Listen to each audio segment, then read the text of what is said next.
Never seen a smile so big on my little Lord lady's face until I tell her I'm going fishing all weekend.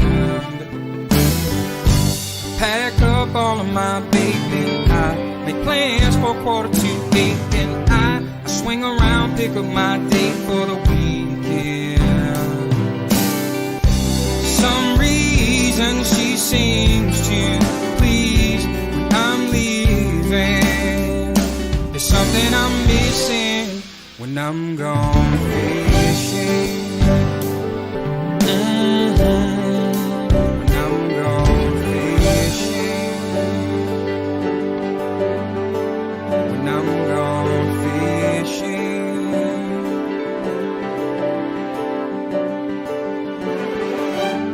Yeah, baby. Yes, sir.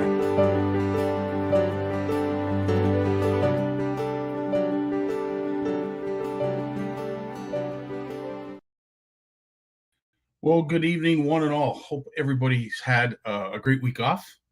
Mark, nice to see you. Steve, always a pleasure to see you. Tony, a pleasure to see you as well. Graham, Jeremy, Lloyd.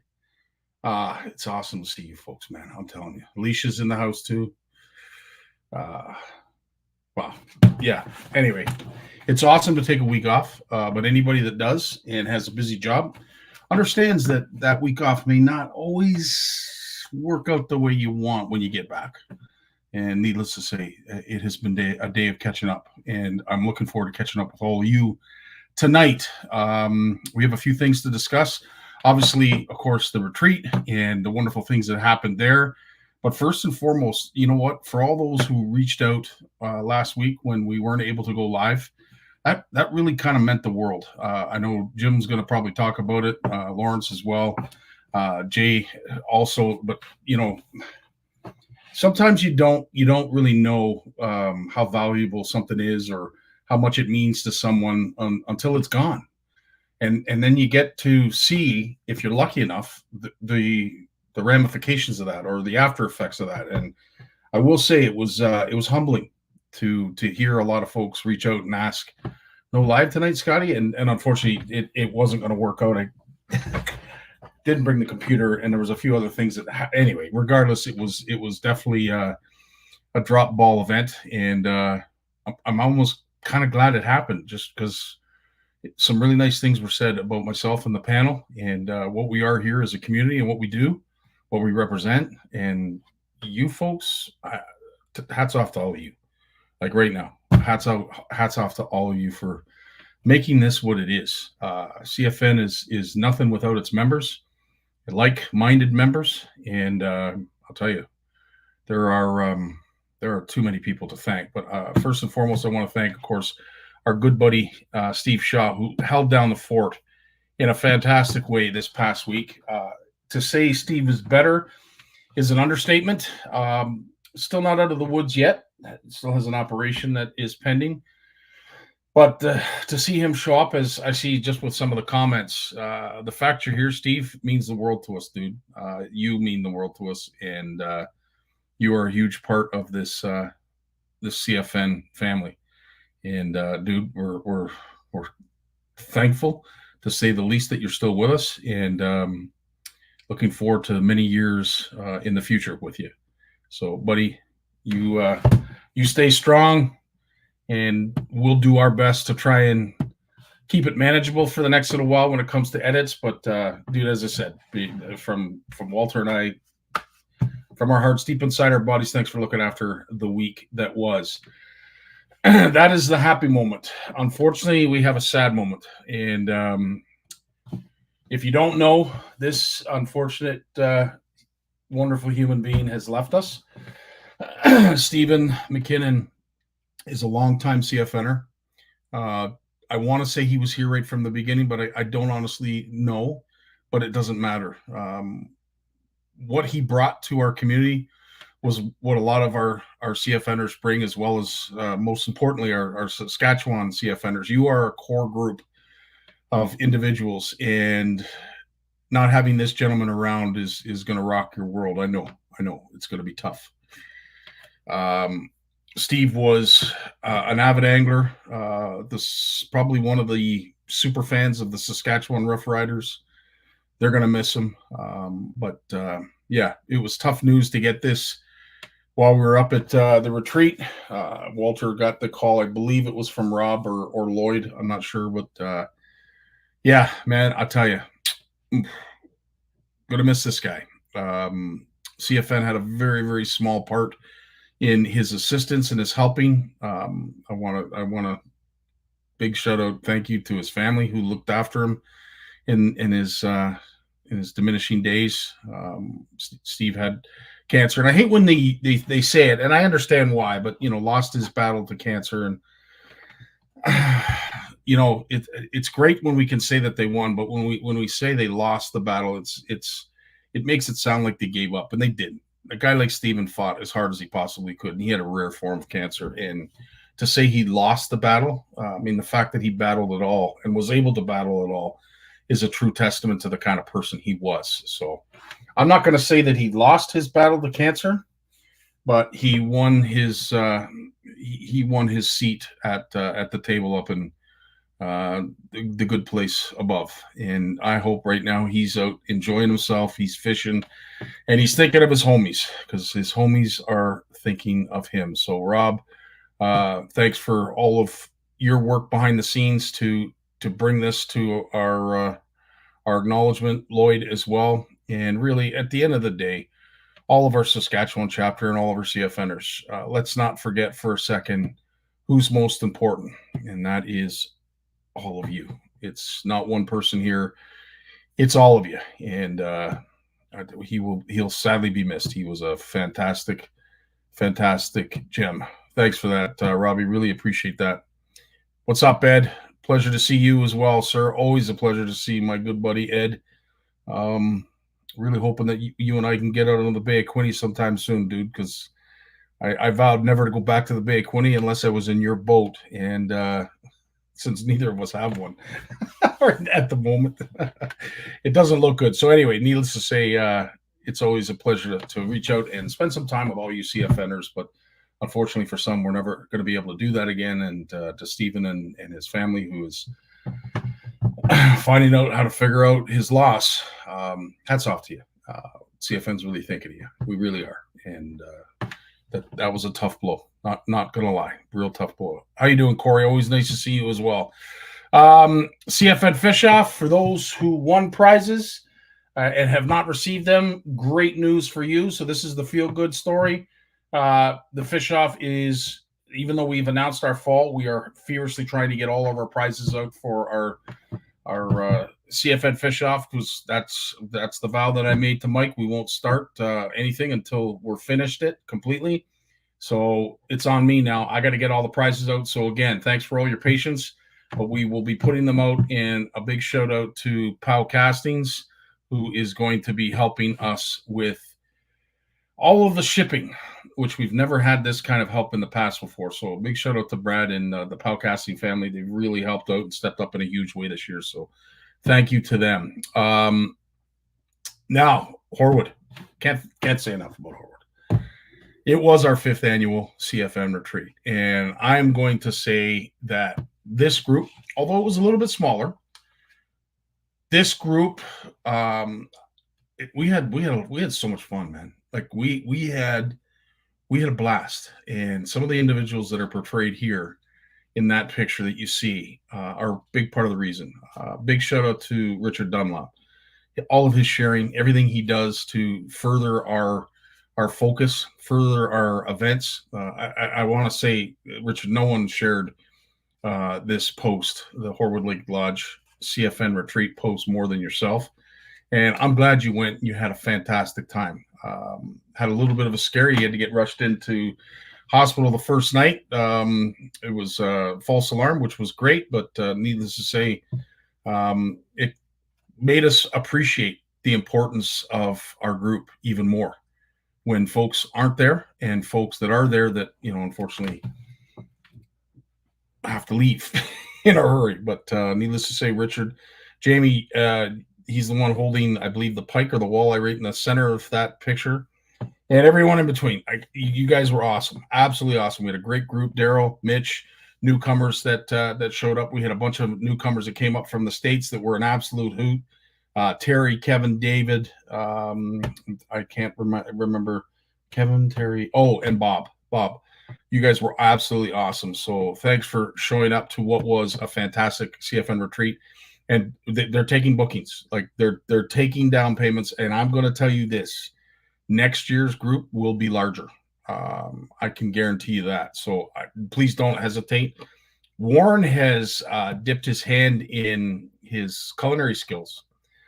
Doris, both of them, Warren and Doris, I can't say enough about them. The meals we had were just unbelievable. This was a meal that Warren decided to give us a little bit of an Asian flair. And I'm not a huge fan of curry, I will say, like strong smelling curry, but holy smokes. This dish, and there's a little bit to the right as well that you don't see, but he had five separate dishes. This was just the last tray with the chicken and the pita in it. But like, oh my good Lord, the food was absolutely phenomenal. Prizes. Big shout out to Ugly Boys Baits and Art with Anna. They helped out to give away prizes every morning, as well as to our hosts, our beloved hosts, Warren and Doris, who did a fantastic job, as I mentioned, hosting us. To all those who donated prizes, I can't thank you enough. Absolutely can't thank you enough. North Shore, Ugly Boys. You got Bait to Go Outdoor Flavors. There was a whole host of stuff that was up there. Individuals that actually provided us gifts, like a good buddy Walter gave away a fillet knife the one morning. So again, big team effort, and the fishing. If you're looking to catch a bunch of those, you'll have no problem. If you're looking to catch a bunch of those, and North Shore Tackle, their creature bait, I want to thank you for that on a drop shot presentation. Everybody says, well, if you pinch the tail, I'm sure it's probably 9 pounds if you want it to be, but it was a really big smallmouth. It was a pleasure to catch this fish, but needless to say, they were biting. Everybody caught fish. Nobody had a problem. Of course, these lined up for us as well and made sure that we had a fish fry every night for our guests. Big shout out and congratulations to Judy.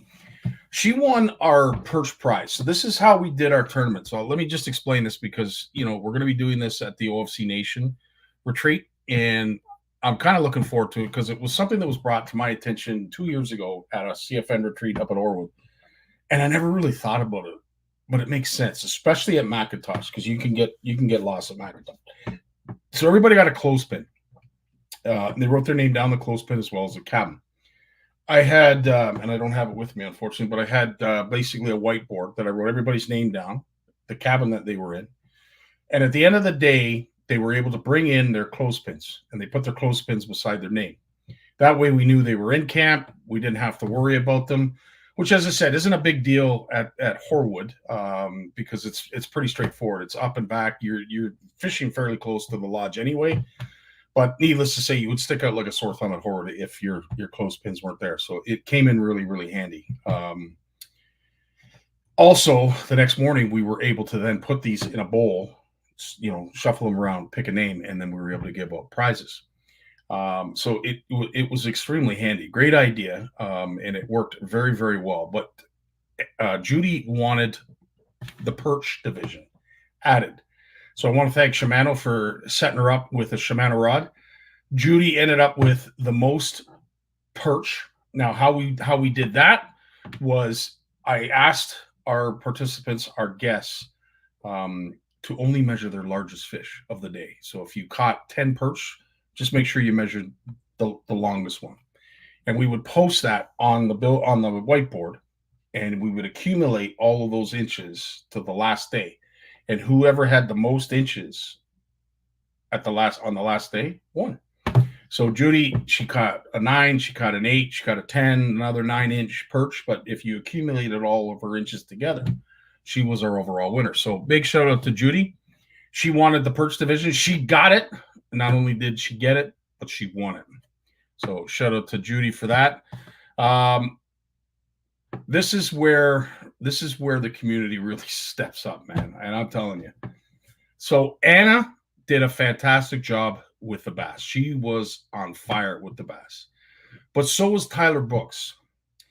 And at the end of the day, I went to Tyler knowing full well that he wouldn't want to take 2 prizes home. He would only want to take 1. So what he did was he deferred his prize to the overall pike prize, which I'll get to, and allowed Anna to win. So big shout out, hats off, tip of the hat to Tyler Brooks for getting it, man, for understanding what CFN's all about. And judging by the smile on Anna's face, even though it's blocked by the tag on the neck save combo that again was donated by Shimano, the smile is worth everything. So again, shout out to Tyler, congratulations to Anna and all those that provided prizes for our winners.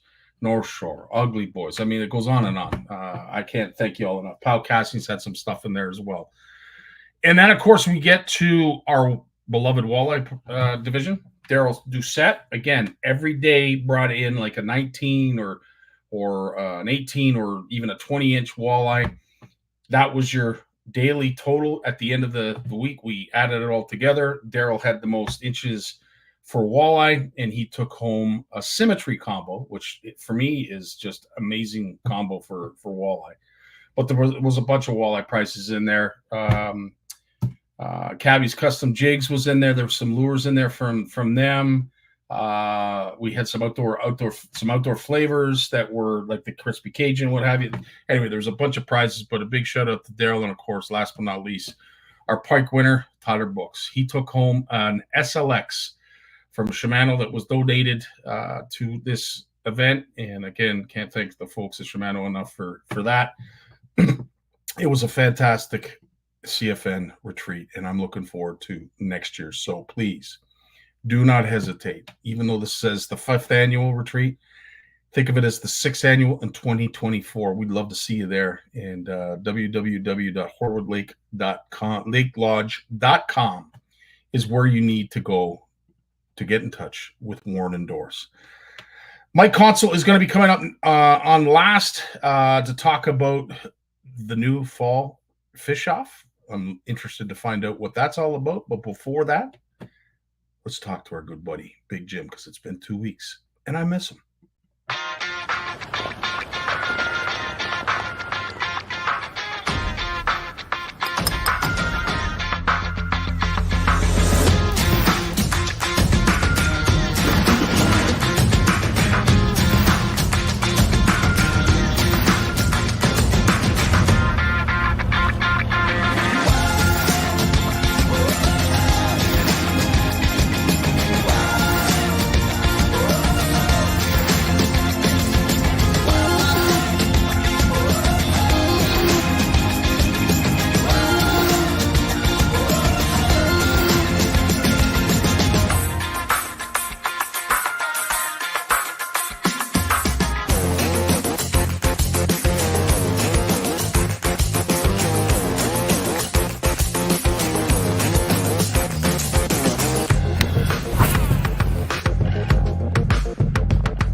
Jim. What's going on, buddy? Hold on, I got to apologize. Back the truck up for a second here. What? I screwed up, buddy. I screwed up, and I gotta make it right, man. I gotta make it right. This rod that Roe is holding, it is the Shimano SLX one piece that Tyler Brooks won for catching the most pike. Well, basically the most or the largest pike consistently over the week. But it was not donated by Shimano. It was donated by this guy right here, that guy. Big That's Jim. where my rod went. That's where it went. I've been wondering. I've got a reel here. I don't have a rod for it. Oh no! I'm just kidding. Oh geez, Jim, we missed you, buddy. We missed you last week. Missed you too, pal. How did everything go with you? It went all right? Yeah, it's what it is. Yeah, You get on with it. I hear you. Are you still tying? Oh, I just said this morning I was talking to a guy at the gym, and I said, he asked me, he says, "You still tying lots of those jigs?" And I said, "Oh yeah, for sure." I said, "I'm all caught up now, though." Well, I got another day and a half came in today from people. So Yeah. Awesome. Jim, you've been a part of many groups events like that. What are some of the takeaways that you remember most about some of those events? oh geez, it's always just fun. It's just different. Like I mean, I basically sort of did that with tournaments every weekend. Yep. A group of guys get together. They're all in different hotels, and you'd be in a strip motel. You guys are in cabins. So sometimes we'd be in cabins. Whatever you could find there. I was talking to Gussie this morning. Or last week he had a nice little house on Lake Champlain that he shared with Jason Christie. They had the boats right on the dock, and everything. But they have to take the boats out at night because they have to get launched at the official site and everything. Right? But it's there's so many of them over the years that you just remember. There's always I always enjoyed myself at that stuff. Yeah, I know you did. It's just one of those things that was fun. I'd always make it a point that I got different people in the boat. There was no fishing with the same guy for 4 days or something. Yeah. I'd always get different people in the boat, hoping they'd catch some fish, or if they hadn't caught fish, I'd try to get them on it. 99% of the time it worked out okay because I made it about them catching fish, not me. So I just basically guided. Yeah. But it's it's all good. It's what it is. It's very rewarding when you watch people catch fish that aren't used to catching fish. See, and this is why, when people ask me, Scotty, I know you love Horwood, but it's a long ways away. And I hate to say this, folks at CFN, I'd love for it to be right around the corner. But unfortunately, some of our fisheries don't produce like a Horwood does. And this is it. They all used to. It's just pressure. It is. And unfortunately, in order for me to feel good about providing a location that I feel confident you're going to catch fish, Horwood's it. Like, Horwood and McIntosh are you can't go to either one of them, Jim, and not catch fish. It's impossible. And if you're going to, put your name beside and stand beside something, you got to make sure the people catch fish, because as you said, it's far more rewarding watching others catch. The number of times in my life, Scotty, that I've pitched a jig underneath an old tree or something, got it in where, 90% of the guys that fish couldn't get it in, and you set the hook and you hand the rod to somebody. It's just really, really cool. It's like when you're musky fishing, you make a long bomb cast with a big bucktail or something, and you just wind up and you set that hook and you see that rod just bounce on the end. You found pay dirt, and you look at somebody in the boat that you've got and say, "Do you ever catch a muskie?" And they say no, keeping the rod bent the whole time, and say, "Well, here you go." Yeah. Give them the rod, that type of thing. It's just really, really cool. Yep. And Sparkus, dude, we see your posts all the time with many different individuals catching fish. So good on you for doing that. Well, yeah, you've heard me talk about the little kid that won the trip we gave away. And he came with his mom. And he wanted to fish with the Gloomis rod. Not Loomis. He didn't realize it was G Loomis. He wanted to fish with the Gloomis rod. And he wanted to fish with a Snecko. Somehow he thought a Senko was a Snecko. So I have buddies to this day, and we always, you always say, what did you get the big fish on a jig? And they go, "No, a Snecko." They're almost embarrassed to admit they were fishing with a Senko, because it's sort of like I don't know. Well, and you guys are all, to me, you are memory catchers. You are dream makers. The Sparkuses of the world, the Ed McKenzies of the world. You guys took people out on a regular basis.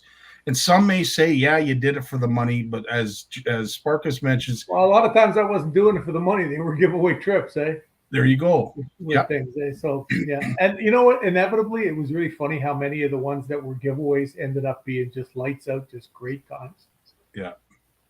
It's awesome. And Big Ugly, as I said, Bruce shared a lot of great memories that happened out on the boat. But one of the funniest is every time a fish is caught on the pontoon boat and the Downs family is on that boat, it's seriously like a Chinese fire drill every time you catch a fish. It's like their first one, and it just brings us all back to where we all started. Like, it's just, I don't know, it makes us appreciate what we've had as anglers, and what others are experiencing and enjoying themselves. So again, to all of you that have taken people out, entertained folks, given away prizes, done whatever to get Canada fishing, hats off to you. And Jim, you are definitely, you're awesome, man. You're awesome. You've been a busy lad over the years.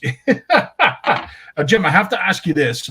This is also going to be part of our regular routine. It's truth. You're changing my contract? No, I wouldn't dare do that. But is it truth or is it fable, or as we call it, BS? But something like this, Jim, came across my news feed, and obviously they were selling it because it had a Shop Now featured to it. I'm clueless to what this hook is called. I'm really looking forward to hearing some answers come up in the comments.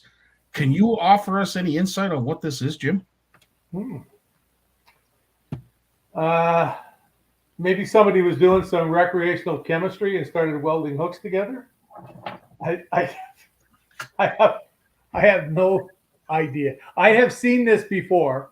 It was around years ago. I've seen everything. I've seen that before. And that's what I was going to say, is that sort of would take the fun out of trying to get a hook out of a fish. It really would. Like, yeah. You'd have to use pliers. There's no more using your fingers thinking you're a tough guy, Yeah. It's one of those things. That's just, I don't know. Yikes. Yeah. Well, Jeremy says it's a salmon snagger. I'm not gonna argue that. I don't know what kind of hook it is. I have no idea. Drop shot hook. Would you consider that a drop shot hook, Jim? I don't know. I wouldn't consider it a hook. Yeah. It looks like a contraption. Just cut the bottom off it and be a good hook. Then maybe, I don't know. I wouldn't call it a hook. And yes, I actually remember. I'm thinking now, when I saw those, and I think my mind's just running here. I think they were on a lure. Oh. I think they were on a crankbait, like one of these, cheap Chinese crankbaits that you buy for $0.25 and guys paint, Okay. I think they might have been on something like that. I'm not sure. I could be wrong. It just rings a bell. Maybe I saw a picture with somebody with them on today. Well, Ed's he's warm with that middle on the back hook. Yeah, that's pretty much. Yeah, but it wouldn't stay on. Yeah, it wouldn't. No, because it points down. I think it'd just be falling off constantly. But I don't know. Whatever. It's 100%. So, what have you been out on the boat? Have you been busy at all? Have we got? Yeah, I've just been busy. There's stuff, and like I said, it's always the same. Everything we do now, and anything Tammy wants to do, I have to drive her, so that takes a lot of my time and whatever else. But I've been being very religious at the gym, and good for you. And I'm really, it's really funny. I was at the gym today, and Jeff, who owns it, was there with his young lad. And he came over to me and he looked at me and he said to me, "When did you start doing that?" And I said, "I don't know, about 2 weeks ago, I managed to get up to this one." And what I was doing was basically squatting, because I'm not sure of my hips. That's never going to happen. Mm-hmm. I was just not sure of the nerves, what's going to happen. And I don't want to have a catastrophic accident and bust myself up. So I do like a box squat, but instead of having a bar on your shoulders with the weight, mm-hmm. I hold a kettle weight. And I was doing it with an 80-pound kettle weight today. Oh, wow. So, yeah. And it's, it's a lot of, I defy a lot of people to pick an 80-pound kettle weight up and carry it to where you want to use it in the gym. Amen. And he came over to me, he looked at me, he said to me, that's a really good idea. Like, he says, I've never seen that. And there's one of the trainers at the gym who's a real top-notch guy. He came over to me and said to me, like months ago when I started doing this, he said to me, "Do you mind if I steal that?" I said, "What, you want to use the weight?" He said, "No, I'm like, what you're doing, I've never seen that done." Mm-hmm. And it was just something that I decided to do one day that filled the gap. I figured I want to, be able to sit up, sit down and stand up easily. Like I told you, it's really funny, when I went to the people in physiatry, the first thing the guy asked me was, can you get up off a toilet seat without like pulling yourself up or having something? I said, "Do I do that? No problem. I'll do it with 75 pounds in my arms." I have I have no problem with that. My body's strong as hell. Yeah. And it was good, but yeah, we get on with it. I know what I'm doing doesn't help directly what I have wrong, Mhm. but what it does is it just makes the whole thing stronger and easier to hold up. And I've seen it since I've gone back tooth and nail here in the last 3 or 4 months now. Good. I've seen the difference. Good for you. Jim, as always, you're inspiring as heck, and you continue to do so at the gym. Speaking of lifting weights, Lake Champlain, I think we were all hoping for Coops to have, a breakout showing, I guess. Well, no, he did pretty good. And this is exactly what, and I think this is part of our problem is we expect them to win. Well, people don't realize what these guys are up against. Exactly. The ability of the guys they're fishing against. Exactly. Like these guys, these are the cream of the crop. Like I know a lot of people who fish just for fun and on the weekend. They can't fathom what these guys have the ability to do. And like I feel that way, and I was no slouch, but I was not in these guys' league. And things have really changed now. I saw some of the old largemouth guys, like sort of talking about this forward-facing sonar bit and how they're being forced to do it. Yeah. Yeah. Now I didn't know this. So Coop came from 50th to 18th. That's amazing. Yeah. That's amazing. I didn't know that. that. Yeah, he had 2 really good days. Second and third day were awesome. And the first day, I think he had about 17 the first day or something. And then Gussie didn't do well at all. He didn't make the cut. Wow. And that's where you're just expecting that if you're expecting him to, be right there. Yeah. And he's had a couple of dogs in a row, and these 3 up here for smallmouth are the ones where these guys are supposed to do, be crackerjacks. Even the Johnsons are up there a bit, but even all of them, they haven't. Cooper had the good finish at Lake St. Clair, but now they're right in my backyard here. Now they're 20 minutes away from me starting on Thursday. So wow. Well, let's hope all our Canadians do well in your backyard, Jim. We're all gunning for them. It's nice to see that young Japanese. It's the Japanese kid that won, right? Yeah, he's pretty cool. He seems like, and he won it with a jackal bait. Almost all his fish were caught on a little jackal minnow. It's something that's only in Japan. Yeah.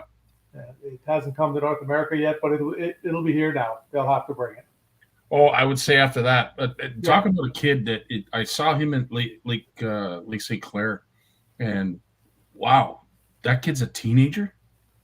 Like looks. I showed a picture of him to Tammy tonight, and I said, "Look, the kid won." She goes, "Is he old enough to fish?" But I mean, he is the total package. Good-looking kid, well-spoken. Even though he doesn't necessarily speak English all that well, he's well-spoken. He makes light of the fact that his English isn't the greatest, and what he did with Dave was phenomenal. Oh, what's the guy's name? Takuido? He's another Japanese lad. The comedian? Yeah. Yeah. He's hilarious. Smallmouth Disneyland. Yeah. Yeah. And they have this stuff that they use in Japan. It's a white dust. And the guy saw him with a bag of white dust in the boat, dipping his lures in it. And they were going on about it. And then he's in the boat and he's got some of it stuck around his nose. Joking? Oh my God, it was absolutely hilarious. I'm sure somebody will find something wrong with that, but it was friggin' hilarious. But he makes you laugh. Like, my Lord. Like, Dave's another one that Mercer he just makes you laugh. But that guy he's a walking comedian, man. He's hilarious. I sent Mercer a note one night about 3 tournaments ago, maybe. Yeah. 2-3 tournaments ago, and I said, "Dude, you are just the best, period." Yeah. And he came back to me and he said to me, he answered me like 10 seconds later. He must have been sitting on his phone, And he says to me, "What prompted this?" Like that. It was just like, I said, "Did you watch the antics of you today?" He said, "Well, I can't watch myself," but he said it's really funny because a couple of people that he knows had called him and said, "Well, you got off today." it was Yeah. just, there's always days that you're better than others, eh? And Yep. he Yep. was rocking and rolling. It was really, really cool. That would have been hilarious. So Alicia's telling us Stray Cats podcast is hilarious. They had Joey Cifuentes and Taku made a great guest appearance. Yeah, that would have been a great show. That would have been a fantastic show. But needless to say, it was awesome to hear that Coop had come up like he did. I didn't realize that. That's fantastic. Yeah, he's pretty well guaranteed to go to the Bassmaster Classic now. Yeah. He'd have to have an epic failure here in the river, and he knows this really well, so he should do well here. He didn't think he was going to do well in St. Clair. Yeah. And he comes in, he's in the top 10. I think when he finished? Fourth? Fifth? It was right up there. I think. Yeah. Four. Yeah, I think. Yeah. He was right third. Up there, and he wouldn't he have been third because he ousted Cooper. Cooper was fourth. The one kid I'm not sure, but still, Yeah, no, either way, regardless, I mean, just phenomenal. And these are young folks. Jim, like, I know you were in your forward-facing sonar. And this is it. It's their game. It's their game. And I appreciate you saying that, you're not in their league, obviously, because of technology. But, dude, I don't think you're missing much. Like, you think about it. Let's go back to when Jim was hot. Let's go back to when you cashed in that prepaid Visa card. Regardless of the forward-facing sonar, Jim. Well, we didn't fish smallmouth back then because they didn't exist. Okay. See, I tell this to people, and they look at me and they think, "What do you mean they did?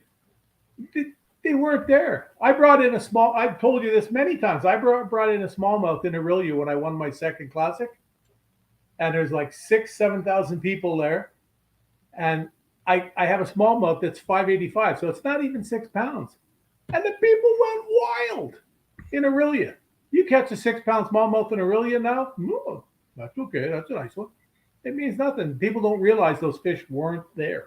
They think they're only catching them because of forward-facing sonar, but they weren't there. You couldn't target. Well, you could target them, but even if you clobbered them with a 6-fish limit back then, you might have brought in 17 pounds, maybe.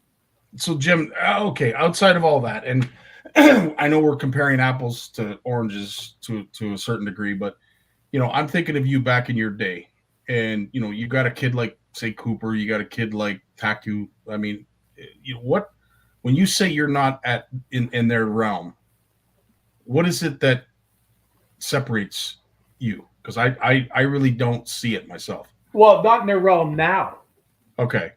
You know what I'm saying? Yeah. Because it's a whole different thing because I don't do it now. Right.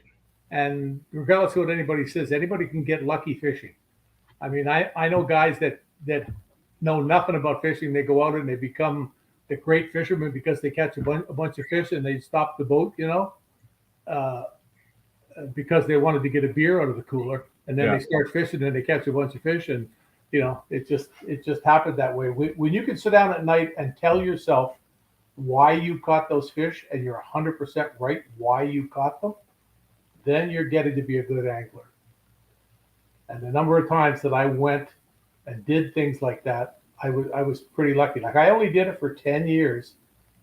And it was, I posted a picture of a lure the other day, an old Bagley crankbait.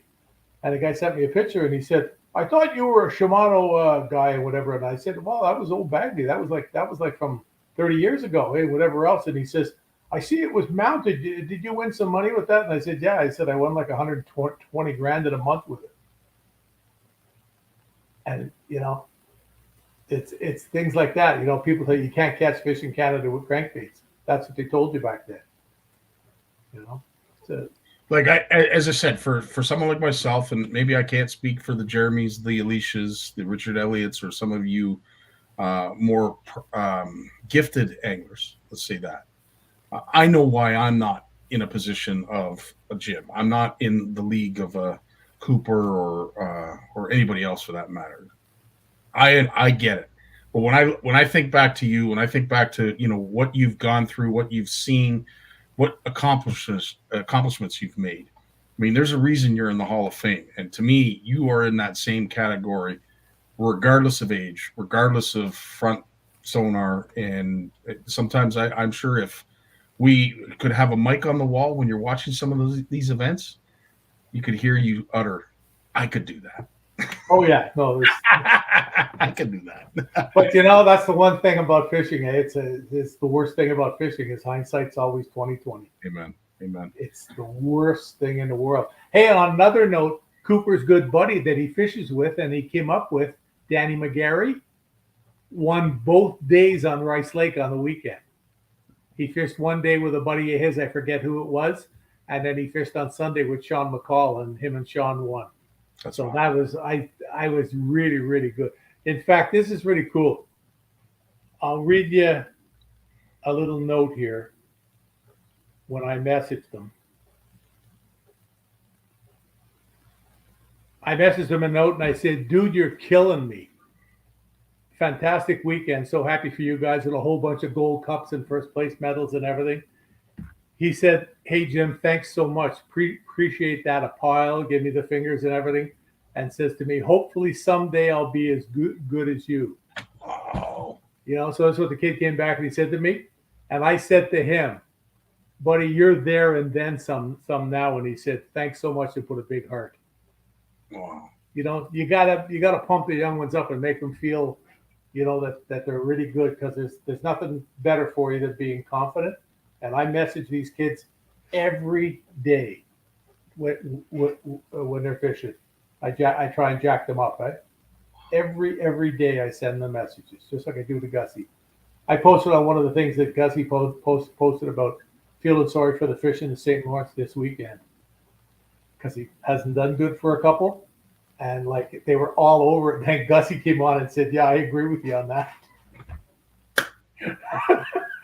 So it was, you know, it's just, you have to have that little, you know, you got to have that 5% jab in there. You know, yeah, you did do something. You know, you have to have it. And amongst the guys, he can do it. They understand it because you know, they'll do it back to you.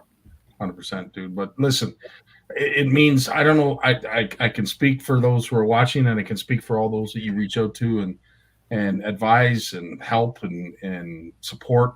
It means a lot coming from you, bud. And I'm not even saying that as a tournament angler, because I'm not one, but as a tournament angler who is trying to achieve greatness or any level of achievement, dude. When you tell them that they're doing okay, that's a pat on the back like I can't even describe. Well, I know when I used to be doing it, I would get notes from people. Yeah. And it would make me feel really good. Yeah. You know, I got a note once from Bill Dance after I won a tournament. And I think that's where I got the phrase, like, "Look at you go," or something he said to me. Yeah. You know, and it's things like that you never forget when they come from people like that. Like, I get impressed when I post something and I hit something really good. Like I had a post there last week that had it's up to like 350,000 people now. And I go and I look down the list. Like, you can't look at all the people. There's too many.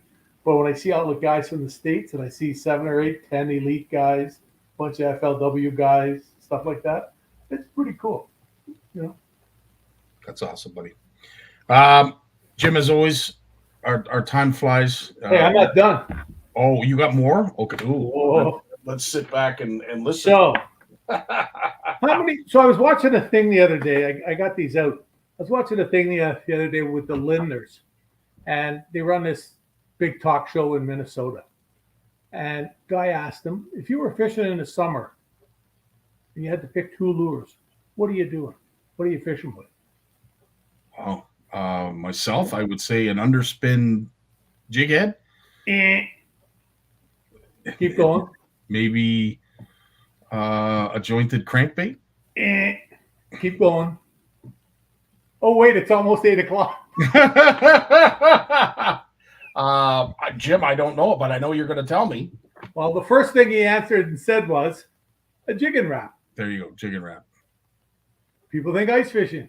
Yeah. Here's Al and James Lindner telling you that, okay? Wow. Any idea what the second one could be? Usually I'm gonna say associated. a spinner bait. Okay, rattling crankbait. There's lipless crankbait. There you go, lipless. Yes. That's the two things that they said. I'll bet you there wasn't one person with you up there fishing for walleyes throwing a jig and wrap and a rattle bait. Well, you certainly do. I mean, I do in the spring when the water's turbid from all that runoff and whatever, and they've just spawned. I would throw a lipless rattle and crankbait, but jig and wrap. The way they fish them, they're ripping them. They're just covering water, just tearing them through the water. But I can't be the only one. I'm not the only one that's never used a jig and wrap in the summertime or in at least softball. I've never used it. You know, this is the biggest selling lure in the world. Eh? That much I do know that, but Jim, I can honestly say I've never thought of using it in the summer unless you're in a lake that you're not going to get snagged up on. Yeah, but you don't the way you fish it. Eh? I suppose. And that's why they've even brought out the new one now. In fact, Tom from Normark was telling me next time you're by, he says, bring a little bag and come in, I'll hook you up. Right, they have a new one now that doesn't have the hook on the front. Oh. A lot of people cut that off. I know a lot of folks cut that off. You know, so it's one of those things. But when you're ripping it the way they do, it's not as much of a factor. And of course, you're not throwing it into a weed bed. Yeah. You know, you're not throwing it into a bunch of logs on. You know what I mean? These are usually flats in that 18 to 25 foot depth. Yeah. And that's where a lot of walleyes spend their summers, cruising on those flats. And it's just something it was just something I wanted to mention. I thought it was really cool to hear them say that. And I thought they might come out with the jig and wrap and a jig of some kind. Yeah. But once again, they're using lures like jigs. Yeah. You know, they're letting them go to the bottom, ripping it up, just like you do with a bucktail. Mm-hmm. So it's really, really cool. But something you want to look at for your walleye fishing, guys. Really, I really appreciated and understood it at a young age when folks don't necessarily come out with something that's theirs, that they acknowledge those who talk about it first or sort of invented the idea. And I was watching The Next Bite, and I really do like The Next Bite. It's a good show. But they paid homage to the Linder Foundation, the Linder family, for bringing this up. And that's where, if I had a second chance to guess, I would have said the jig and wrap, because it is big. Down in the States, it's really big. Not only the Linders have talked about it, but various other pros. And see, you got to remember, when the Linders are doing this, 3/4 of the time, they're up in Canada, over in northwestern Ontario. Again, I should have thought of that. Yeah, 100%. Yeah, it's really, really cool to watch the antics of them and the things that they do. Yeah, Kevin, you're not alone, dude. I've only ever used them in the winter myself, but as I said, it's just one of those things where, do I really want to pitch it in there? Is it going to get snagged?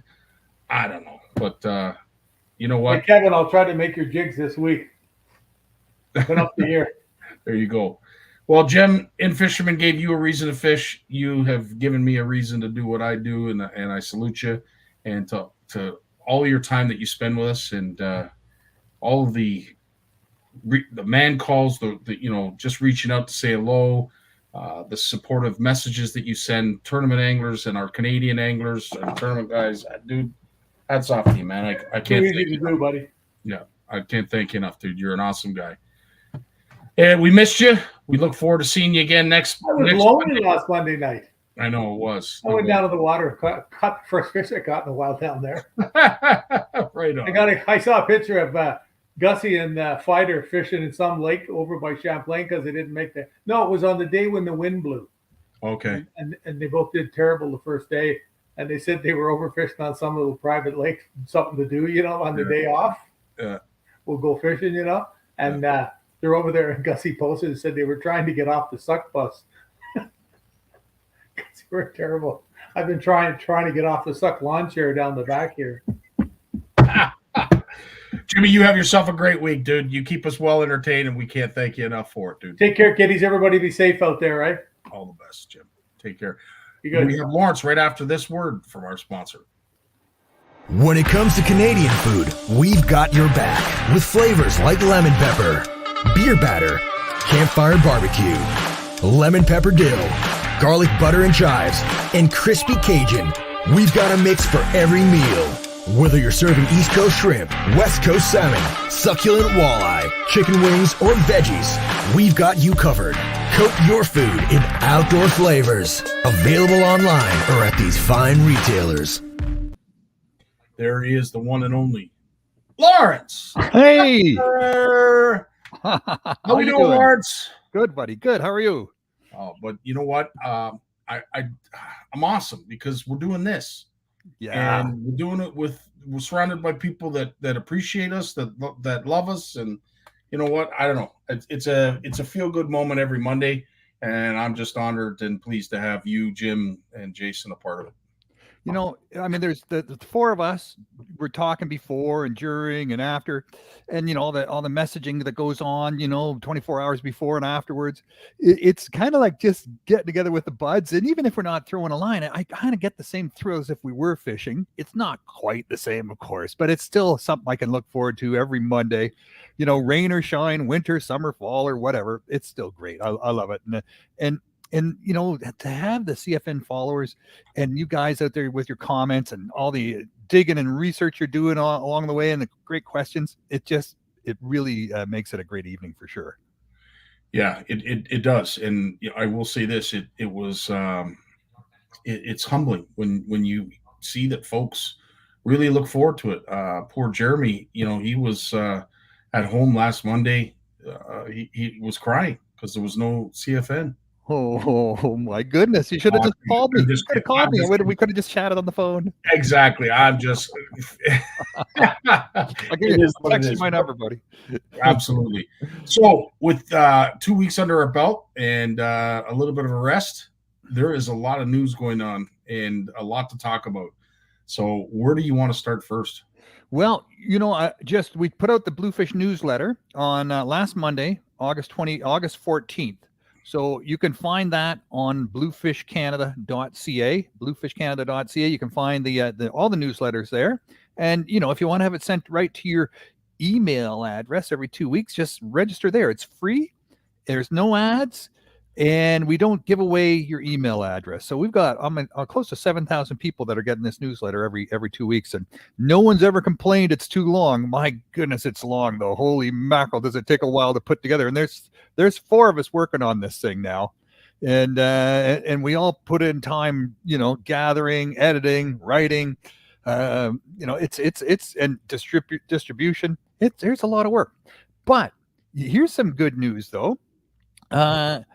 One of my researchers came across, normally, look, I don't need to get ads. We don't look for ads for the Bluefish Radio Show podcast, right? We've been doing this for 10 years.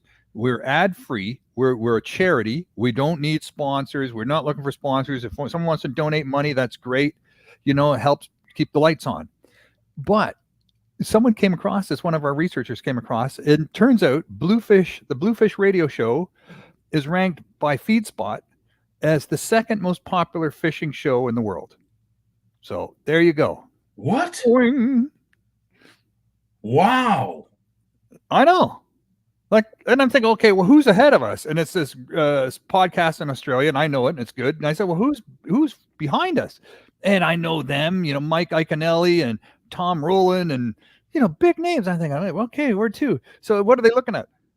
So they're looking at traffic, social media, and quality. That's what they're looking for. That's how they rank this. So, we're not, like I said, we're not chasing numbers because I know, you got 1,000 followers, you can charge $25 an ad, right? And that really drives a lot of podcasters. They just want numbers. They'll take off their pants, will do whatever they have to do to get those numbers up. And because then they can get ads and they make more money.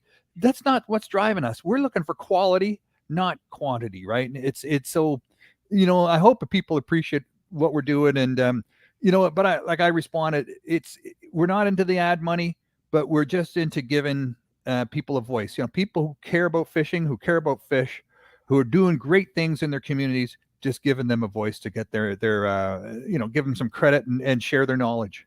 Dear Lord, if we started taking our pants off to bring up viewership, we might lose all our sponsors. At that stage, who would be left?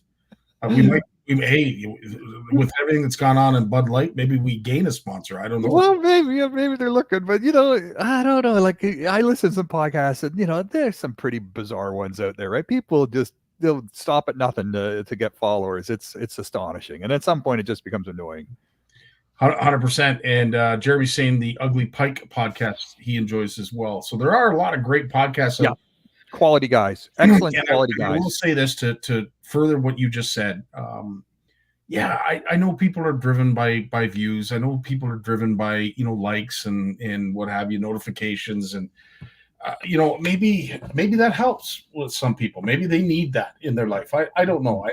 Because a lot of folks have said, Scotty, what would be the only thing that you'd like to improve with CFN? And I have always said I'd love to get you guys more viewership, and we are going to do our very best to do that in the coming months. We're going to try and pick our socks up and do a little bit more. But needless to say, I'm happy with the group we have. I really am.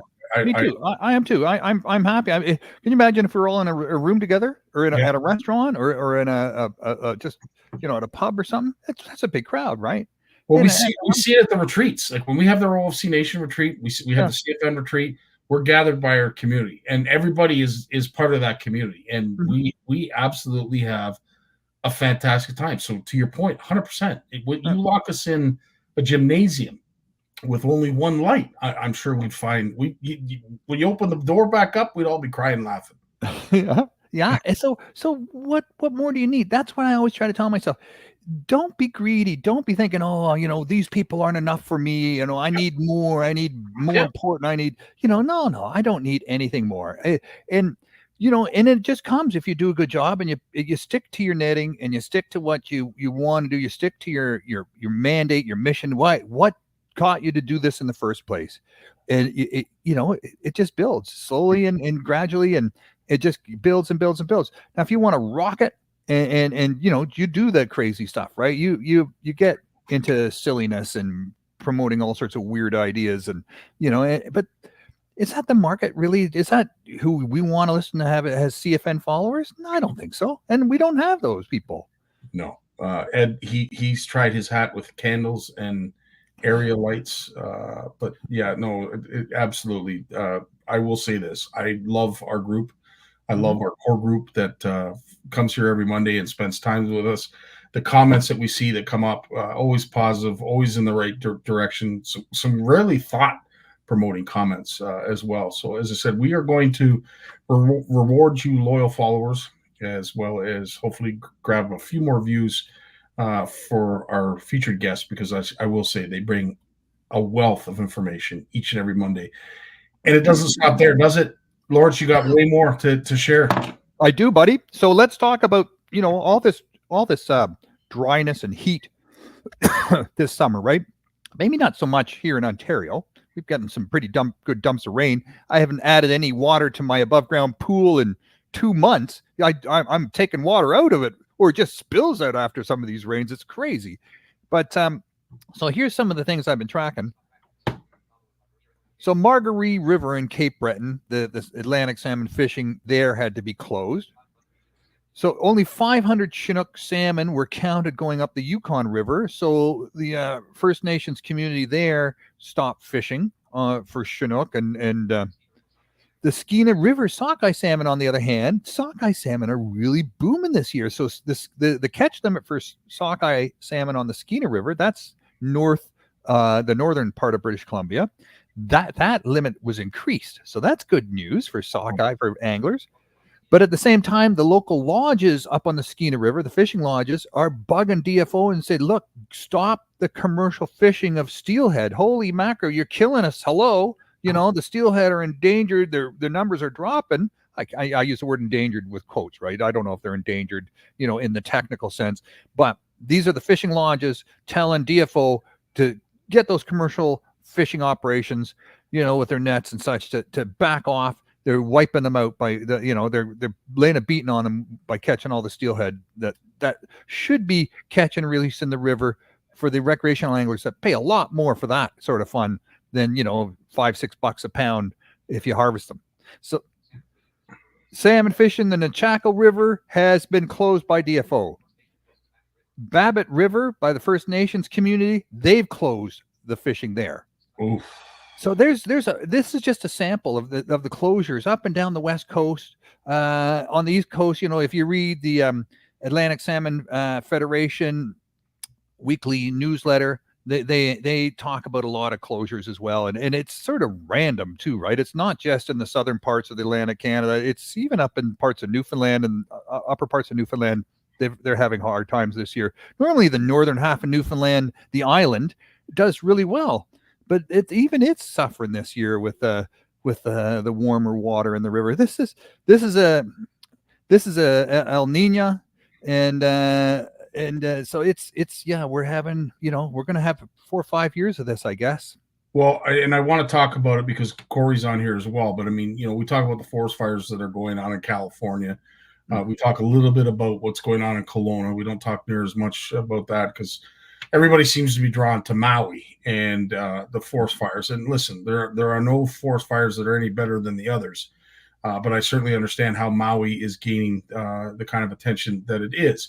Regardless of that, you have spoken here many times about the after effects of some of these forest fires and these torrential rains that we get. And poor California right now is dealing with floods that they've just never seen or experienced.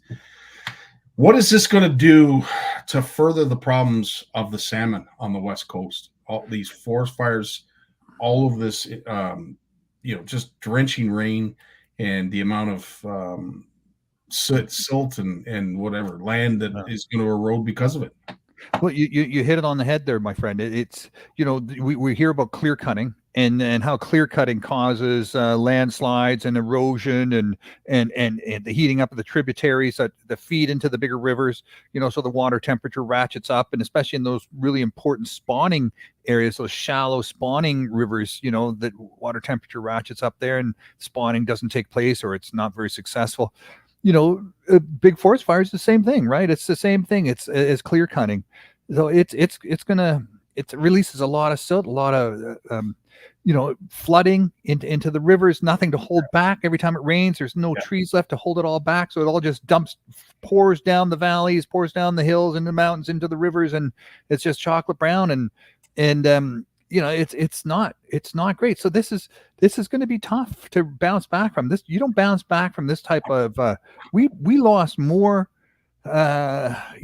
forest this year due to forest fires in Canada than any other year in recorded history. Recorded history, maybe it only goes back 150 years, but it's been a huge loss of I think the Americans have come to hate us for all the smoke we've been pumping down south. It's crazy.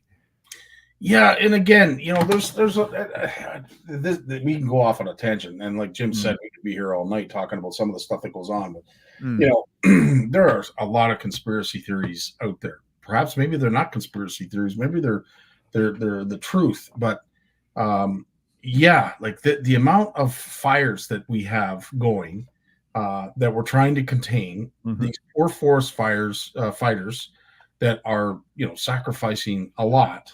In breathing that stuff in, it just seems odd to me that we've had so much forest fires in a year that has been pegged as one of the wettest. Yeah, wettest where we are, but not and the West is dry. The West is dry. Like Alberta, they started with those forest fires went back in March, right? As they were having the forest fires and Quebec and very dry. Now we're getting the rain, but out west it's dry, and they said that's the El Nino thing that's going on there, and so there's that happening. They also say July, in terms of temperatures, has been the hottest July ever. I think the hottest month ever in the world. If you look at all the average temperatures around the world, this past July has been the hottest month ever recorded. Again, 150 years, but it's still. These kind of records, we don't want to be setting these types of records. That's for sure, man. That's for sure. But look, there's people who are going to have all sorts of ideas. And the fact is the numbers don't lie. So we just have to make sure we have to pay extra attention and do more to make sure our rivers, our wetlands, our watersheds, our lakes are looked after. We need to stand up for these things more than ever. And I'll get back on that in a little bit at the end with some good news on that front. But in the meantime, check this out. So, okay. So, striped-based spawners on the east coast of Canada, they over the last couple years, they've gone up from 300,000 to 475,000 striped-based spawning size fish. And so the Atlantic Salmon Federation, no fan of the striped bass, we've talked about that many times here on the show, have joined up with a few other folks, the Miramichi River Association, you know, a bunch of other salmon organizations, a First Nations community apparently, and they're asking that the striped bass population be reduced because they're predating on Atlantic salmon smolt in the Miramichi River and upper water and all of that. So they want anglers to be able to keep any size striped bass, and they want to take out the upper size slot limit so you can keep the big ones, the big breeders. They're asking for that to happen. They're asking DFO to change the rules. They're asking DFO, the Eel Ground First Nations community that has a commercial striped bass license, to be provided with more assistance and more technology so that they can make sure they can fill their quota every year. So these are the same people that want the striped bass, the smallmouth bass, poisoned in the Miramichi River. They hate smallmouth bass just as much as they hate the striped bass. But this is the kinds of actions, the warfare, literal warfare. I mean, we know about the assaults with the poisoning of the Miramichi Lake and Miramichi River for smallmouth bass. Now they're talking about, let's lay a beating on the striped bass as well. Will they stop at nothing to save these Atlantic salmon, these precious Atlantic salmon? It's almost going over the top, I think. Well, no, it's a battle that has many voices and many sides. The Miramichi, in my opinion, is a river divided, and it's divided by its anglers. The species that these anglers represent and like to target and would like to see managed properly are done so for their own personal gain. I don't think anybody could say one fish is more important than the other, because if you do, you don't understand how an ecology works, how the food chain works. But regardless, a river probably only has a certain number of species that it can sustain. If our managers have found that there is a problem sustaining all of those species of fish, then yes, I think changes have to be made. But to me, I'm sorry, and I know big corporations are going to hate when I say this, there is no fish more important than the other. There really isn't. So if you're pushing to get rid of a species of fish, or to manage a species of fish so yours grows bigger, is more vast, then you need to come up with a pretty good reason other than money for us to start killing other fish. Or who was here first, or history and tradition, and all that stuff counts. But look, the reality is you're not going to get rid of smallmouth bass out of that river shed. You're not going to get, the striped bass population has been beaten down twice before, like seriously beaten down, and only through conservation does it come back. And people are very happy. I mean, look, the Americans in the South, they'd love to have our problem in terms of striped bass. They're suffering down there in terms of striped bass numbers, and they're having to sort of, hold things back, ride things inability to reduce the amount of striped bass fishing pressure. And there's a ton of fishing pressure along the eastern seaboard in the United States. People love the striped bass, man. They love it as much as we love our muskie. It's absolutely bonkers. They love it. Can you imagine having an app that traces the location of the schools of striped bass when they're in the Atlantic Ocean and when they're making their way up the various migratory rivers like the Miramichi? Like, dude, there's a lot of money that goes into striped bass. So as I said, I'm with those folks who are saying, wait, why us? Why are you targeting us? Oh. Like, why don't you target the muskie? Why don't you target the walleye? Why don't you target something else like the smallmouth bass? I think all fish lives matter is what I'm trying to say. Yeah. Like we should treat fish fairly and ethically, and not promote some sort of fish racism, right? Or fish. 100%. That's exactly what's happening here. Yeah. 100%. Agreed. Yeah. To go back on one of your other points, George, thanks for clearing that up. Yes, no pun intended. The effects of a forest fire are not the same as a clear-cut forest. I give you that. The carbon and all the nutrients are released back into the forest after a forest fire. And it takes what would be interesting I guess me, just to clarify that, yeah, I'm talking the Rocky Mountains when you have slopes, right? When they're when they're clear cutting on the slopes of mountains. I'm not talking about clear cutting in Ontario, you know, where you see the benefits of clear cuts in Ontario in terms of populations of ruminants, you know, deer, rabbit, the moose, elk, you know, those populations, they benefit from clear cuts because they have forage, right? And so yeah, you know, there's lots of benefits of clear cutting when it's done properly. George, just to be clear, I'm just talking about when they're clear cutting on mountain slopes. What would be interesting too, and I don't know, I have a sneaking suspicion I have the answer. Without replanting, which forest grows back faster? One that is clear cut or one that is burnt down in a forest fire? Well, this is the problem, you know, we've been seeing is that the soil is so dry that the roots are burning, and the roots are in the forest fires are just traveling underground. So when you have a forest fire blowing through the tops of trees and you still have moisture at the ground level, yeah, the tops of the trees will get burnt off, but there's still green and life down below. But that's not what we're seeing on the West Coast now. In parts of Canada where we have a lot of drought, we're seeing the fire go right down into the ground, and you know, most of the firefighting activity is digging up the roots and putting them out, because if you just walk away, it just pops up and starts all over again. 100%. And yes, absolutely, Ed, great point you make. Some fish deserve to be eliminated from certain watersheds. Asian carp, tench, if they're having an effect on a native bunch of fish that is killing them, like killing off our native fish, or becoming dangerous for anglers and those who enjoy the water, like the Asian carp are, do I see that as a nuisance warranted enough to eradicate or at least limit their numbers? 100%. But look at goldfish, right? Goldfish is a scourge across Canada in many bodies of water now. You know, and you're not going to go and tell people goldfish are evil, goldfish are invasive, goldfish are nasty, and you know, kill the goldfish. People love their goldfish. So we have to take a different approach. This is about a management. This is science. This is not an emotional argument we should be making about fish populations, right? It's the approach. Take a scientific approach, take a knowledge-based, a factual-based approach to managing invasive species.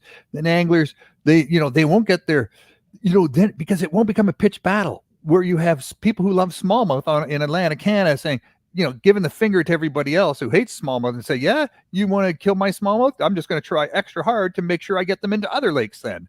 And because it becomes a war of ideals, right? Not a war of science anymore. It doesn't work. So George has put forth a question, challenge, whatever. So if all fish are equal and important, then we should have no need for stocking because a perch is just as good as a brook trout. Well, I don't know where George is going with this, but look, people love their perch. You go to Geneva, Switzerland, and perch in Lac Geneva is the godsend for every coastal community around that lake. They all love their perch. There's a commercial perch fishery. There are thousands of restaurants that serve them to people who love to eat them. It's their cornucopia of it's like, it's their beautiful fish, right? Here we love trout. Who doesn't love trout? I mean, I want to have a trout tattooed on my arm. So, people have their feelings about certain fish. I don't know if you can just take a blanket statement like that and apply it to everything. People have their feelings for fish for sure. They have their favorites. But when it comes to managing their movement and their spread, I think we have to be much more on top of this, because right now it's anglers that are really spreading invasive species now, right? We know that. We have our clean, rinse, dry, our fishing equipment, our boats, our kayaks. We have, minnow movement issues. There's viruses, there's invasive species. We're learning about that, and we're realizing, man, anglers are really moving stuff around, and we didn't even know we were doing it. Now we're starting to become aware of that. We just have to become more aware and be more diligent. And I also like the fact that we will allow our guidelines to evolve so that perhaps maybe we thought they made sense when we first established it and rolled them out and agreed upon them. But after a while, we see that there's need for change. And I'll give you an example, because you're 100% right. When it came to the bait fish management system and our program, whatever you want to call it, and it came up with the 4 or 5 regions where fish aren't supposed to cross. I get that, because it's not necessarily about the fish. It's more about the water that the fish are in that is the concern. And what also was included in that, which is puzzling to me, and I'm hoping that whoever it was that told me this past week that it's going to change, but cured minnows, like when you take cured salted minnows, they have the same regulations as a live minnow does. In Quebec, you can't use dead minnows. You can't use live minnows. You can't use dead minnows in Quebec. Okay, and I understand the dead minnows. I understand that comparison. I get the live and the dead. How do you know? How would you police that? Yeah, but to me, kills all the minnows in their bucket and say, "Oh no, they're all dead. They're all dead." If you're buying minnows, say down here or wherever, Toronto, and you take them home, you pour them in a salt solution and cure them overnight, or bromine, some color or whatever in it. Am I missing something? What is the danger of transporting that? I don't know, Scotty. I think they're just they're trying to wipe out the loopholes, right? Like I said, people, whether it's a minnow is alive or dead, when was it alive last? 30 minutes ago? That's, I think, or how do you prove that if it's on a hook and it's not flipping around anymore? You could say, no, it's dead. It's dead. Look, it's not moving. And how long do you have to stare at that minnow before the game wardens are going to agree? Yeah, okay, it's dead. And it just, it can get pretty silly, right? So I think Quebec went over the top by saying no minnow's dead or alive.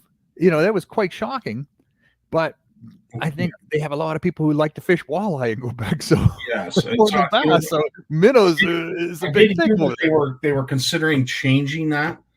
So I'm hoping I'm right. I'm hoping they are going to change it for the better, for the sake of the angler. Yeah. But Margie, you bring up, could it be biohazard? Yeah, it's possible. Could it be disease that they're concerned about? Not likely, because disease, when it's cured in salt, whatever disease is in there is pretty much eradicated. Not all of them, mind you, but yes, I don't know. I'm not a microbiologist, so I don't know how certain diseases can withstand salt water or curing solutions. I don't know. I'm not. You know what, Scotty?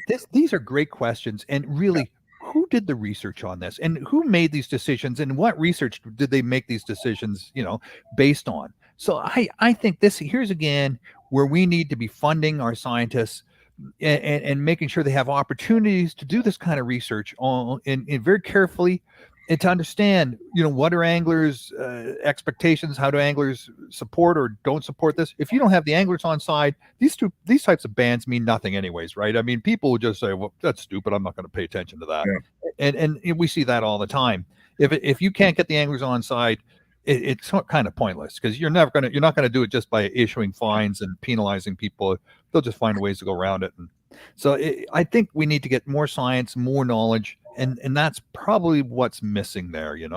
Agreed. We have a Trout Tuesday post that has literally gone viral, and a lot of the comments that were made in the post, of course, they were celebrating the fact that this gentleman let the fish go. Wow, the backlash that people had. Well, yeah, he let it go to have it die on the bottom of the lake. And it's like, hold on. We don't have any science to suggest that fish lives necessarily, and we certainly don't have any science to suggest that it died necessarily. We need more research when it comes to catch and release. And anglers should be involved with that. They should be involved with that kind of research, so we understand it. We're part of it. It's taking our local knowledge. Look, we hear all the time, take traditional knowledge into consideration when you're doing science. You can't do science without taking traditional First Nations knowledge into consideration. That can make a huge difference in terms of how well that science is going to turn out, and if it's going to be valid. And they should be talking to us as well. There's a episode we just put out on the Bluefish Radio Show. We're talking to Sean Sims. He's in the American Fishery Society conference in the United States. Today he was giving seminars representing Canada. Like, Sean Sims, man, he's just amazing, right? This guy invented the Anglers Atlas, invented MyCatch. He's been promoting and supporting research across Canada with his technologies. He's CFN supporting, and just an amazing Canadian. He's a true hero for all the research that he has supported and promoting understanding and knowledge. He's absolutely fantastic. So, hats off to Sean for sure. If you want to hear, Sean and I did a recap. We crossed Canada talking about all the different research projects he's been involved with MyCatch, and the anglers that have been involved in supporting researchers to do this through this app is just like, wow. Like, has no one realized what's going on here? Like, government still won't count the numbers that we report on angler apps like MyCatch. They don't think it's valid. They don't think, oh no, it's too flighty, too many people lie, anglers lie, blah blah blah. Oh, come on. The researchers, man, they are depending on this, and they are coming up with amazing research findings because of angler participation through the MyCatch app and studying fish across Canada. Don't even get me started on that. You're 100% right, Lawrence. And I see MyCatch and Anglers Atlas as being a wealth of information and a huge library of stats and things that we need to know when it comes to making educated management decisions. To George's point, Ontario is the last holdout for using minnows. And George will make the suggestion that it should have been done just like the seatbelt law, no live bait, done. I don't know. I don't know either. I know Ontario's considering changing some of the minnow regulations too, now that you can take them out and bring them back or something. I don't know. They're talking about sorts of little tweaks to that rules as well to make it more angler friendly. So that's great because they're getting information from anglers to say, hey, look, this just makes no sense. Can you fix this, adjust this so it makes sense? Okay, so do we know that for sure? Is the pressure coming from the anglers, or is the pressure coming from the family tackle shop on the corner? I don't know. I would think the kinds of changes they're talking about is more specific to the anglers and what the anglers are telling the bait sellers, and they're talking, right, and they're saying it just makes no sense. You're buying minnows, or they're throwing good minnows away. It just makes no sense. People, you give them let them take some responsibility for what they're doing. 100%. Educate them and allow them to take some responsibility, right? It's like when you get into a car, you can't just assume everyone's going to speed. Otherwise you put governors on every car so you can't speed. 100%. But the fact is, we don't put governors on the throttles on vehicles because we can trust people just to drive more or less properly. Agreed. Lawrence, dude, I hate to say one more this. thing. Oh, you got one more? Okay, one more. Yeah, man, this is my big news. Oh, I'm sorry, I've been going on. You want drum roll? So we closed the deal. We dropped off the money order, the bank draft, to secure the building on this beautiful tract of land we now have the government lease on.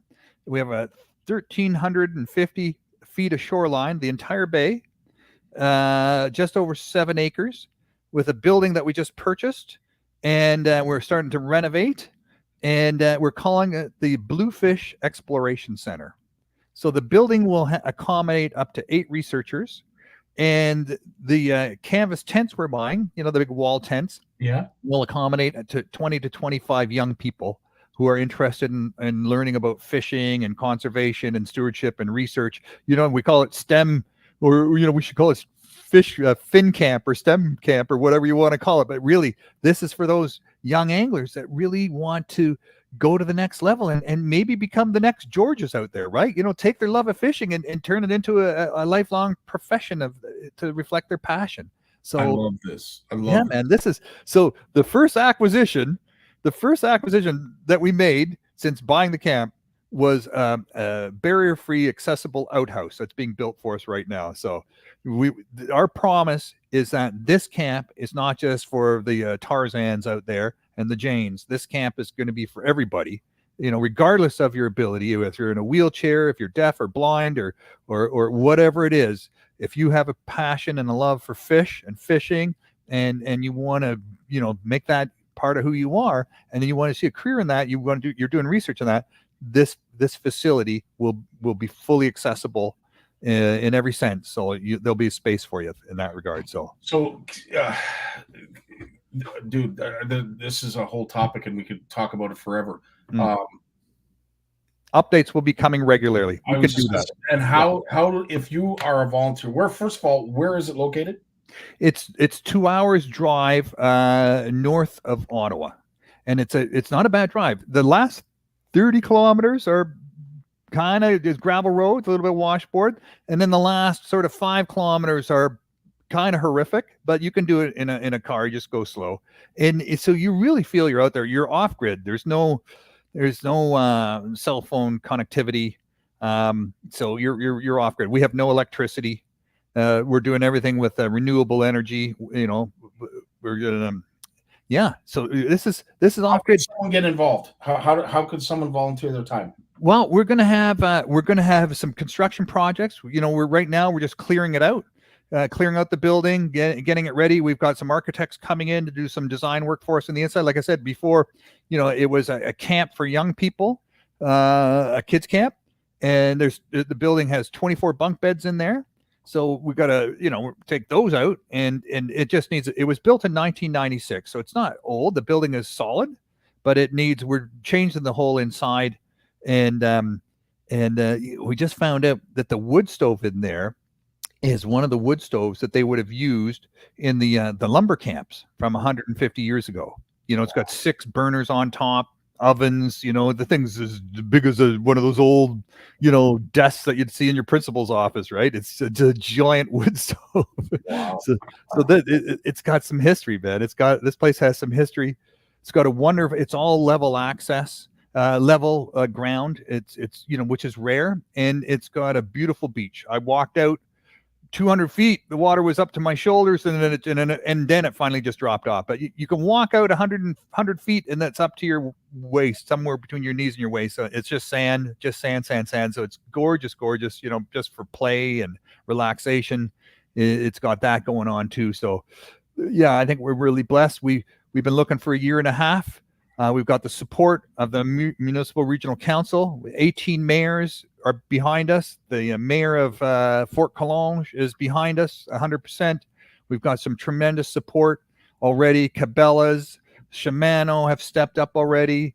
CNIB has stepped up already. We've got some great support just coming in. So we're really, really pleased. Right on, buddy. Well, listen, as always, we're really pleased and honored and thankful that you come here every Monday.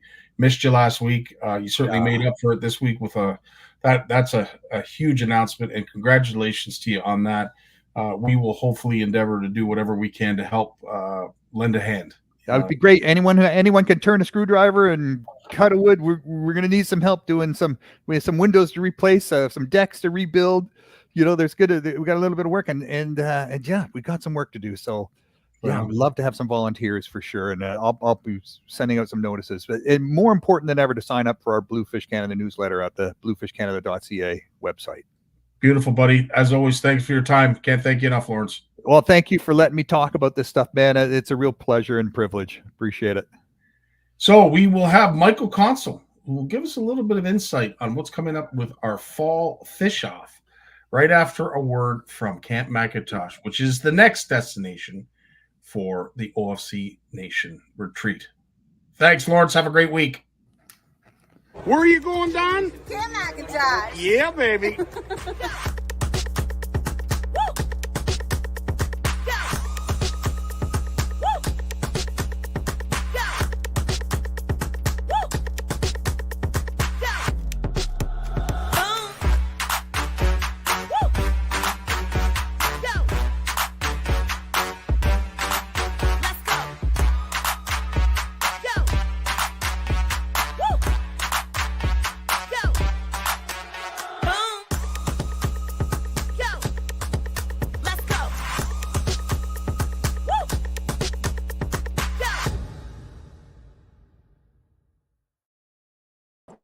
And make sure to get a hold of Tracy or Andre at Camp McIntosh to make sure you book your butt in a bed, because I know numbers are starting to pile up and availability is at an all-time low.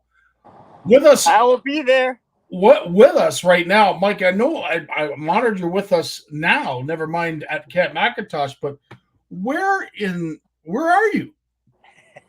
I am with my good friend, fellow CFN judge right here, Dallas. Hey, What Scott. up, Dallas? Good to see you all. All right. So the sun is going down. We're going to have to make our way back because we don't got any lights on here. But I wanted to talk about the CFN Fall Fish On in collaboration with Multi-Species Madness, both on the My Catch app. So similar to the the spring fish off, it's going to be from long weekend to long weekend. Coming up, Scotty. I know. It's You put Labor Day on me, weekend to Mike. Thanksgiving. You've put a lot of pressure on me to get the prizes out before Labor Day. You've given me a couple weeks. I promise I will do my best to get everything out.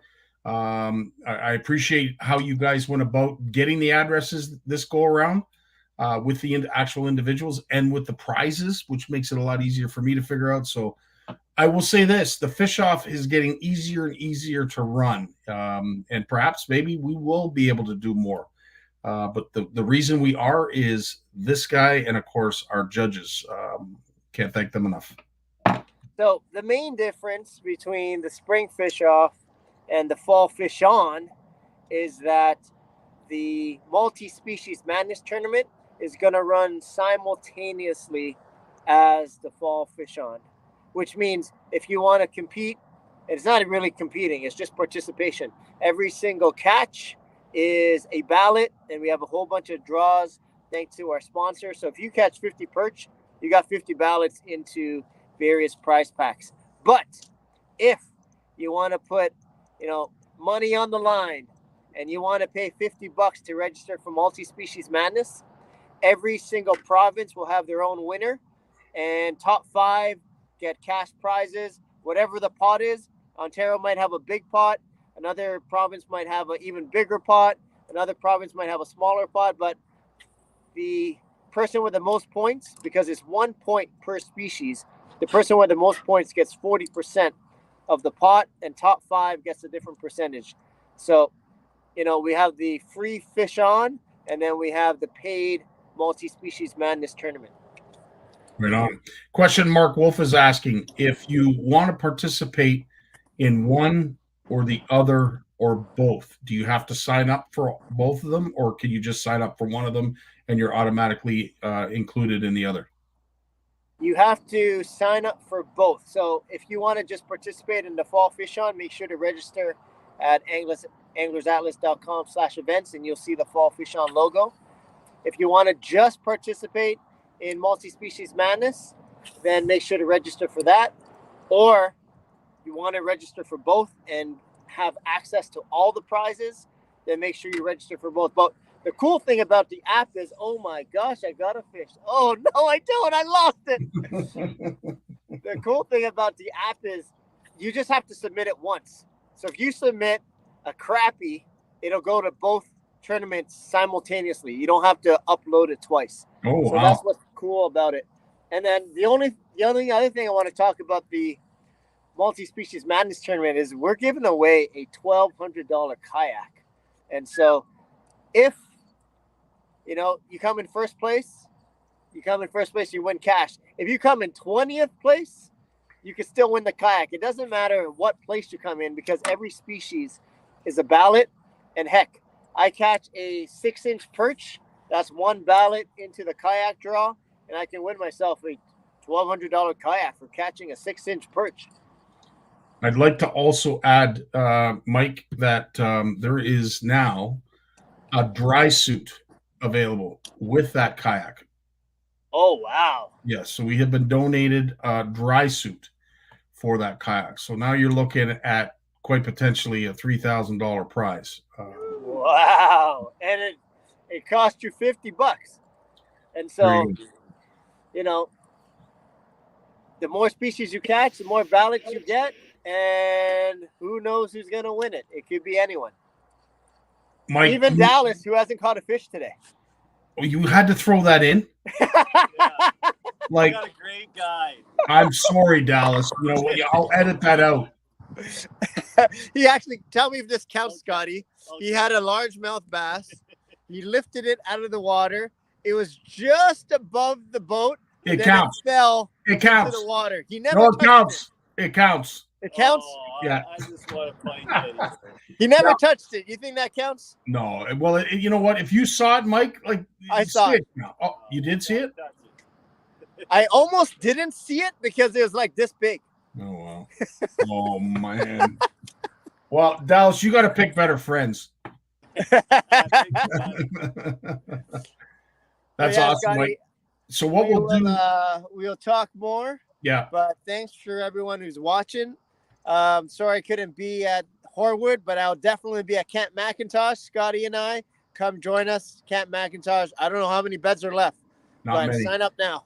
Not many. Mike, as always, dude, thanks for all you do. Thanks for waiting and sticking around. Dallas, on behalf of all of our community, we can't thank you judges enough. So kudos to you. All right. The mosquitoes are coming out. It's time to go. All right. Take care, guys. All the best. Everyone, be well. All right. Peace. Nice of Mike to hang on for us like that. I know it's a little tough with lighting, and of course now all those toothy critters that are flying around looking for blood. Again, no issues here. We're all indoors. We're all enjoying our time together. Thanks so much for joining us tonight, even though it was not well promoted, and I definitely will do a better job of that. It is the returning of the vacay. I'm not gonna give out excuses. It is what it is. But needless to say, going forward, we'll definitely do a better job because our featured guests deserve every minute of it. You know who else does? You guys. You guys are amazing. Can't thank you enough. Love you all. Honestly, I wish you all could come to Horwood. I wish you all could come to Camp McIntosh. Maybe one day we'll be able to do that.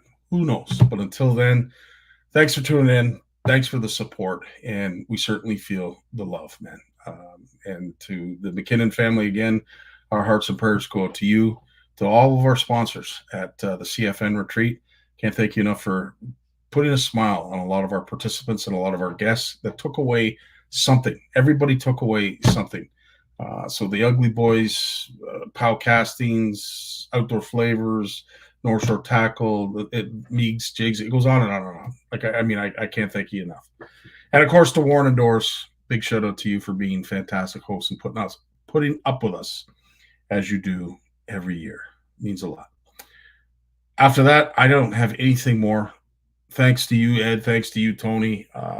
That's a wrap. But I want you guys to all have a fantastic week. Try and be nice to someone. Try and be nice to yourself. And stay safe, man. It's a tough world out there, and we'll all find a way to get through it. And if anybody needs any help, anybody needs someone to talk to, I'll do my best to make sure that my phone is always on for all of you. Until then, Dave, it's time to take us away. All the best. Peace. Well, as much as I hate to admit it, I guess we've run out of time. So I've enjoyed it, but I'm going to do something I haven't done since season 1. Turn out the lights. The party's over. They say that all good things must end.